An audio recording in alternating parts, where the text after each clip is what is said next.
Good day. I am H. Robert Silverstein, MD, for the Preventive Medicine Center and West Hartford Cable Access TV. If you have any questions about this program, please call me at 549-3444. Now, I'm having a contest. I'm not sure this is the right way to say it. Somebody watched when I said I'd give away a DVD of my cooking. That's me, and this is my cooking DVD. I've decided that the contest this time will be what is best about this show and what would you like to see change the most? In other words, best, worst. So send me a letter and I will pick out the best letter that says what is good about the show, and I will pick out the letter that says what is bad about this show, or it could be improved, however you want to say it, and those two people will receive a cooking DVD. Now, you're not actually getting that much because these are available for $10, so it's not like you're really going to hit the jackpot, but it's a free DVD for writing a letter.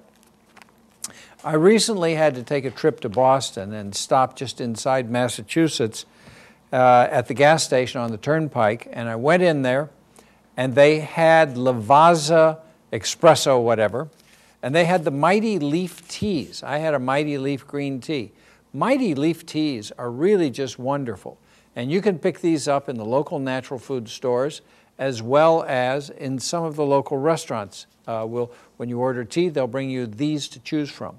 So this is a very fine tea. This happens to be their chamomile citrus, but what I ordered was the green tea. So Mighty Leaf is a recommended tea.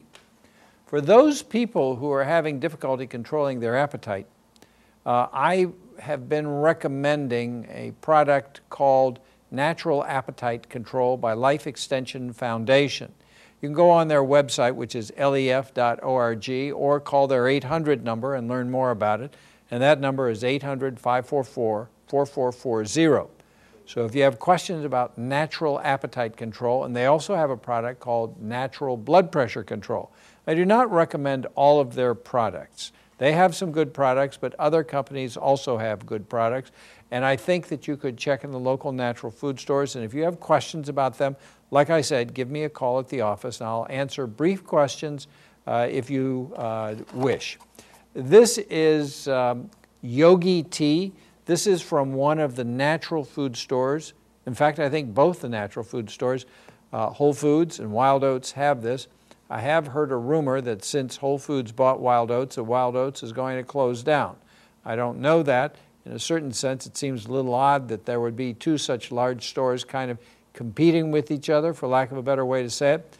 I live over in the Wild Oats section of town and hope that it stays open from that standpoint, but I must admit Whole Foods is a lot more attractive. Maybe they ought to scale down Wild Oats and rent out some of the space, but I like their products. I like their vitamins better. I like their alternative medicine choices, their homeopathics, their herbal stuff. I like their grains the way they're presented. I like their beans the way they're presented better at Wild Oats than I do at Whole Foods, but I think both stores are really excellent.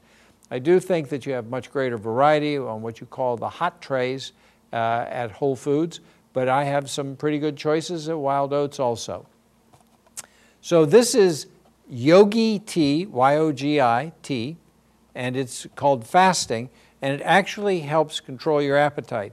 I tried it one morning before I had anything to eat, like breakfast time, and it made me definitely lose my appetite. I wasn't interested in eating or drinking, so I haven't repeated that because what I like to do, oh, very good. Oops, right there. Yogi Tea fasting. Okay. All right, so that one will actually help control your appetite. And I mentioned the Life Extension Foundation Natural Appetite Control, which contains pinolenic acid. And pinolenic acid is like a medication which is on the market. The medication is exenatide. Its commercial name is Byetta. For both good and bad, it is an injection, but it comes in a pen. It screws on needles. The directions are very easy. And you may think, my God, I don't want to take an injection. I think that if you took the injection, first of all, it's a marker of your seriousness. And I have had some really rather remarkable stories of patients who've lost considerable amounts of weight. But I just saw several patients that, this week who are down 13, 15, 20, 30, 50 pounds. Unprocessed organic vegetables are very filling and very tasty. And that's what you ought to be filling up on. Meat of any kind, whether it's fish or chicken or cheese or eggs, animal protein stops weight loss. And I also believe the carbs stop weight loss. So Atkins was right about the carbs. I'm right about the animal protein. There are different ways to skin the proverbial cat. If you follow the South Beach or Atkins type diet, that is a high protein diet and has been found very effective at getting people to lose weight, which is very effective at controlling their blood pressure, their cholesterol, and so on. In a certain sense, I don't care how you get the weight off, short of using drugs or surgery, but even then I recommend surgery sometimes. And I also recommend drugs like Cymbalta, which is duloxetine, which is on the market and used alternatively. Remember, we've had that discussion about off-label, which is used alternatively to help suppress appetite, as is Meridia, which is a chemical compound that has quite similar effects in terms of the central chemicals in the brain that it affects. Now, why am I talking about medicine and why am I talking about surgery when it could be done naturally? And let me tell you, food is an addiction, and some people need help. And they're going to make an effort. They're going to eat cooked vegetables. They're not going to eat much meat, or they're not going to eat much rice, but they're also not going to lose much weight. And for those people with the diabetes, I read an article recently that just sort of shocked me, and I thought to myself, gee, that's radical. But the idea was not incorrect. If you are an overweight type 2 diabetic, it said basically you ought to think about having the lap banding surgery or the gastric bypass operation, because the complications of diabetes are so severe that if you could cure that problem, which you sometimes can with that surgery, that's what you ought to be doing. I've read a couple of articles lately that really have me very off balance in terms of trying to understand what I'm going to do and how I handle diabetics in particular. And that is, if you have diabetes that is the equivalent of already having had a heart attack or an angioplasty.